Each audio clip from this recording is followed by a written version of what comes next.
Assalamualaikum warahmatullahi wabarakatuh. Hai teman-teman, kenalin aku Anissa Rahmadani dari kelas 3 PTBI. Kali ini aku akan mereview novel yang berjudul Pergi, karya Terelie. Novel Pergi ini ditulis oleh Terelie dan diterbitkan oleh Republika Penerbit. Diterbitkan pada tanggal 1 April 2018 dengan tebal buku 445 halaman, dan kalian bisa beli dengan kisaran harga 79.000. Novel ini menceritakan tentang Bujang dan keluarga Tong setelah keluarga besar meninggal. Bujang bersama orang kepercayaannya meneruskan visi dan misi kepemimpinan keluarga Tong. Dan Bujang menjadi keluarga besar serta menceritakan tentang kemana keluarga Tong akan dibawa pergi. Novel Pergi merupakan sequel novel dari novel Pulang. Seperti halnya pada novel Pulang, novel Pergi ini juga menceritakan tokoh utama bernama Bujang, alias si babi hutan atau Agam. Cerita bermula saat Bujang didampingi rekan-rekannya berusaha mengambil kembali prototipe yang dicuri oleh kelompok lain El Paco di perbatasan Meksiko, Amerika Serikat.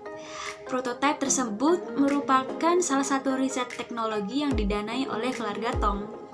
Teknologi itu penting sekali untuk mendeteksi serangan cyber. El Paco sendiri merupakan sindikat penyelundupan narkoba terbesar di Amerika Selatan. Tentu saja mereka membutuhkan untuk melindungi uang haram mereka. Tak dinanya, Bujang justru bertemu sosok lelaki misterius yang berusia 30 tahun yang berakhir dengan duet keduanya untuk merebutkan benda itu. Lelaki misterius itu bernyanyi, menyanyikan sebuah lagu yang diiringi petikan gitar khas Amerika Selatan dengan irama cepat, berdenting, meliuk dan semangat. Kali ini Bujang yang hampir tak pernah terkalahkan harus takluk pada sosok misterius itu, yang ketika hendak meninggalkan Bujang, ia justru mengucapkan kata-kata yang membawa Bujang ke masa lalu. Adios Hermanito, adik lelakiku, dan bahkan menyebut nama asli Bujang, Agam, yang hanya segelintir orang yang tahu. Rasa penasaran akan siapa lelaki itu membawa Bujang menjenguk masa lalunya. Ternyata lelaki misterius itu adalah Diego, adik saudara tiri Bujang. Sementara itu, Bujang juga harus bersiap untuk menghadapi kelicikan Dragon, pemimpin Shadow Economy. Bujang mengambil tindakan bersekutu dengan Bratva di Moskow dan keluarga Yamaguchi di Jepang. Banyak nasihat bijak yang dapat dipetik oleh pembaca dari novel ini.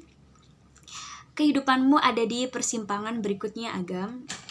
Dulu, kamu bertanya tentang definisi pulang, dan kamu berhasil menemukan bahwa siapapun pasti akan pulang ke hakikat kehidupan.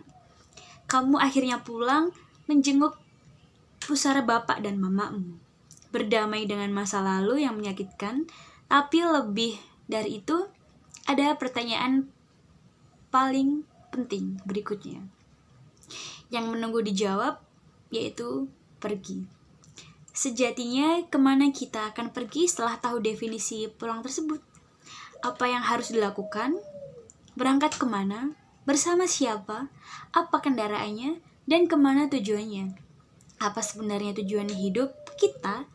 Itulah persimpangan hidupmu sekarang, Bujang. Menemukan jawaban tersebut. Kamu akan pergi kemana, nak? Pada halaman 86. Pengorbanan dan kasih sayang seorang ibu terasa dalam novel ini. Memang benarlah sebagian orang yang mengatakan bahwa seorang anak laki-laki selamanya akan menjadi anak ibu. Kamu pernah mengalami momen hidup yang sangat spesial, Midah.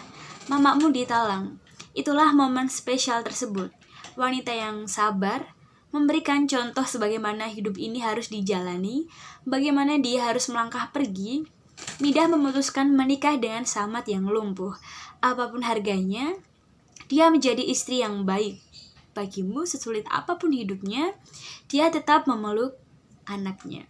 Bujang berbisik, besok akan selalu ada harapan yang lebih baik. Saat menangis, berlinang air matanya, sekali lagi dia memeluk anaknya Bujang dan berbisik, besok pasti ada janji masa depan yang lebih indah. Itulah momen terbaik dalam hidupmu yang akan terus kamu kenang, Bujang. Pada halaman 395 sampai 396. Pengarang novel ini, Terelie, sangat piawai dalam mendeskripsikan latar atau setting. Kekuatan latar yang dibangun tidak sekadar tempelan, memerlukan riset tentu saja. Tidak ada gading yang tak retak, begitu pula dengan buku pergi ini. Hal yang sedikit mengganggu yaitu salah sebut nama tokoh dan kesalahan penulisan ejaan. Membaca novel ini menemukan jawaban-jawaban yang boleh menggema dalam diri kita. Kita diajak merenung, menelisik relung hati untuk kemudian berjalan lebih bijak dengan membaca tanda-tanda dalam kehidupan. Kelebihan dari novel ini yaitu alurnya mudah dipahami, banyak kalimat-kalimat nasihat, serta adegan yang membuat jantung berpacu adrenalin. Yang aku sukai dari buku ini adalah dari covernya sangat unik, tidak monoton dan kayak lucu berwarna pastel seperti itu. Dan di dalam isinya terdapat kutipan-kutipan yang sangat memotivasi hidup kita. Dan kesimpulannya dari novel ini, akhirnya Bujang berhasil menangkap siapa pria misterius itu, yang ternyata adalah kakak tirinya dan keluarga Tong. Keluarga Yamaguchi, keluarga Bratva berhasil mengalahkan Master Dragon yang licik, serta Bujang yang sudah tahu akan dibawa kemana keluarga Tong. Dari 1 sampai 100, saya memberikan nilai 85 untuk buku ini. Karena buku yang sangat unik dan juga banyak kutipan yang bermotivasi untuk pembaca dan tidak menonton juga. Terima kasih. Wassalamualaikum warahmatullahi wabarakatuh.